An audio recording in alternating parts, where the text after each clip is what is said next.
আজ সকালে উঠেই ঠিকই করেছিলাম আগে বিছানার চাদরটা বদলাবো, রান্নাঘরে ঢুকে গেলে আর এই দিকের কাজটা করা হয় না। তাই দরজা খুলে বেরানোর আগেই আগে বিছানার কাজ করছি।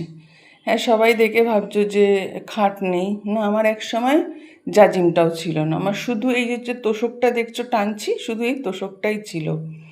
তারপরে জাজিম কেনা হয়েছে।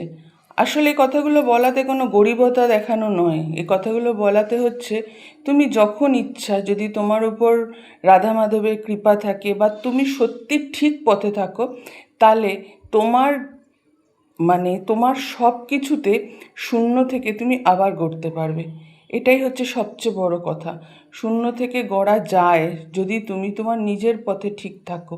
সেই জায়গা থেকে আমার এটা বলা। অনেকেরই অনেক কিছু থাকে না, আবার একসময় অনেক থাকে।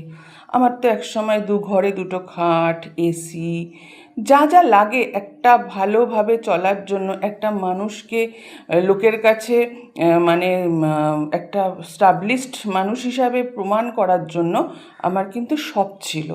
ছিল বলে তো মানসিক শান্তি ছিল না। আমি কোথাও কোনো দিনও নিজেকে কখনো সমর্পণ করিনি কখনো। যাই হোক, আর আমার এই জানলাটা যখন আমি খুলি আমার এত ভালো লাগে। হতে পারে সবাই ওইগুলো জংলি গাছ, কিন্তু তাও যেন সবুজে ভরা। এটা যদি সত্যি একটা ক্ষেত হতো কোনো কিছুর, কি ভালো লাগতো আমার। আমি মনে হয় কাজেই চলে যেতাম ওই ক্ষেতে, আমার এতটাই গাছ ভালো লাগে।